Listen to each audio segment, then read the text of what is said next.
Шайдың пайдасымен бірге зияны да баршылық. Сондықтан бұл сусынды да іше білу керек. Бұл видеода сіз шайдың қандай түрлері бар екенін және шайдың пайдасы мен зияны туралы білетін боласыз. Арнама жазылып кетіңіз. Менің каналымда сіз көптеген пайдалы ақпараттарды біле аласыз. Аш қарынға қою шай ішсеңіз, оның салқын табиғаты көк бауыр мен асқазанды суытып жібереді. Тым ыстық шай тамағыңызды, өңеш пен асқазанды қоздырады. Ыстық шайды көптеп ішу бұл органдардың ауруына да алып келуі мүмкін. Шайдың температурасы 56 градустан жоғары болмау керек.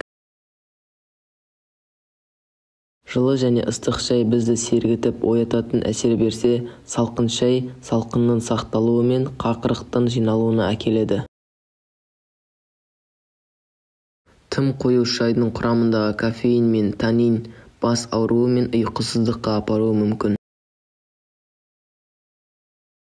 Шайды тым ұзақ шығарсаңыз, шай полифенолдары мен эфир майлары өздігінен қышқылданып, шайдың дәмін, иісін бұзады.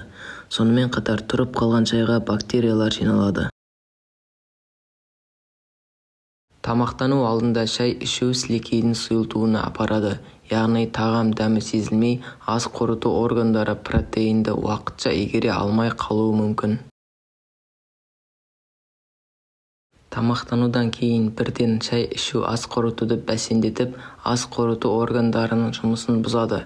Шай ішкіңіз келсе, жарты сағаттай күте тұрыңыз. Видеоны соңына дейін көргеніңіз үшін рахмет. Видео ұнаса, лайк басып, арнаға жазылып кетіңіз. Бұл каналда сіз көптеген пайдалы ақпараттарды біле аласыз.